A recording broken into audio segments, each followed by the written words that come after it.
Vous avez des oreilles?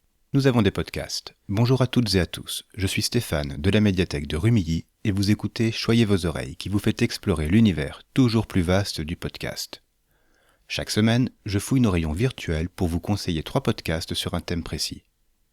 Chaque année, au mois de novembre, se tient la journée nationale de lutte contre le harcèlement à l'école. En 2022, ce sera jeudi 10 novembre. Cette journée est une occasion de rappeler que chaque élève a droit à une scolarité sans harcèlement. Chaque année, c'est 1 élève sur 10 qui en est victime. En conséquence, il s'agit aussi de rappeler que le harcèlement scolaire est maintenant reconnu comme un délit pénal. Pour lutter contre ce fléau, une des choses à faire, c'est d'écouter les victimes. D'où cette sélection de 3 podcasts. Chacun a une approche différente, mais tous ont cette volonté de faire porter et entendre le plus loin possible des paroles douloureuses. Le premier podcast, Bullied, est une création de Malika Hung. Malika s'entretient avec de jeunes adultes dont le point commun est d'avoir été en contact avec du harcèlement scolaire. Si la parole est donnée en priorité aux victimes, certains épisodes s'ouvrent à des harceleurs ou à des suiveurs.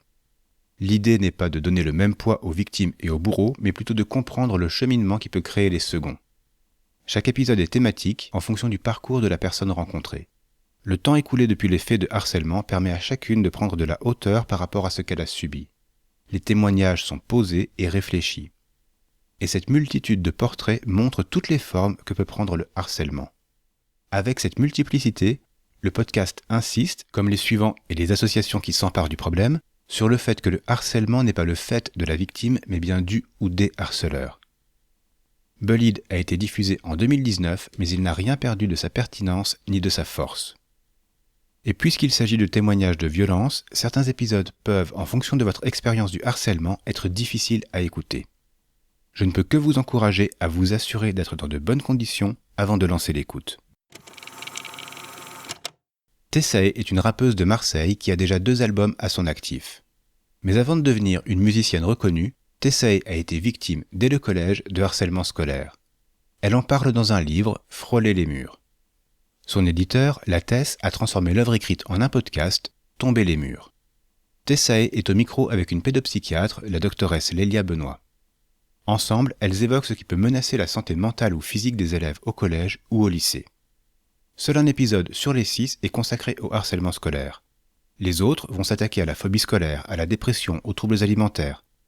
Mais le harcèlement est toujours présent, en tout cas pour Tessae, parce que c'est lui qui a déclenché tout le reste. À travers son expérience, son vécu, elle met des mots sur ce qui lui est arrivé et arrive à tant d'autres. Elle s'exprime naturellement, comme dans une conversation sans filtre entre camarades de classe. Elle parle à la hauteur des personnes qu'elle veut toucher et avec une sincérité audible.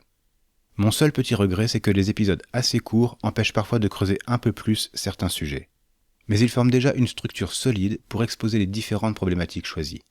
Et peu importe le degré auquel vous y êtes concerné, écoutez et faites écouter ces épisodes. Nous vous conseillons souvent ici de partager les podcasts présentés autour de vous, mais sur ce thème, on insiste encore plus. Je te crois, c'est un podcast produit par l'agence Double Monde. Elle partage sa créativité entre des podcasts de marque et des créations originales. Je te crois entre dans cette deuxième catégorie.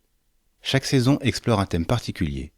Si la première était consacrée aux violences conjugales et la troisième aux lanceurs d'alerte, la seconde a abordé le harcèlement scolaire. Menée par Marjorie Murphy, elle donne la parole à 2 victimes, Solal et Hugo. Le premier est encore au collège et sort à peine de plusieurs situations de harcèlement, dont l'une l'a amené à changer d'établissement. Le second est un jeune adulte, ancienne victime lui-même, qui a choisi de lutter contre le harcèlement scolaire à travers l'association qu'il a créée.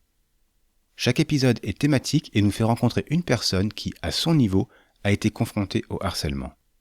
Le premier est bien sûr centré sur Solal, qui raconte avec lucidité ce qu'il a vécu. Puis on va entendre sa maman, un proviseur, une psychologue, un homme politique. Chacun et chacune dans son quotidien est confronté au harcèlement et lutte pour soutenir les victimes. Les témoignages sont parfois difficiles à entendre, mais ils sont tous tendus par la volonté inébranlable de faire cesser ce phénomène. Voilà, ce sera tout pour aujourd'hui. Vous trouverez dans les notes des liens et des numéros de téléphone qui pourront être utiles si vous êtes victime ou témoin de harcèlement. Comme on l'entend dans les 3 podcasts de cette semaine, il ne faut jamais rester seul et en parler dès que possible à une personne de confiance. N'hésitez pas à nous retrouver sur Twitter pour nous dire ce que vous avez pensé de cet épisode et des podcasts qu'on y a présentés. Choyez vos oreilles est une production de la médiathèque du Quai des Arts à Rumilly, proposée et réalisée par Stéphane de l'Espace Images et Son. La semaine prochaine, pour l'épisode 44, nous parlerons, et c'est un hasard calendaire, des droits de l'enfant.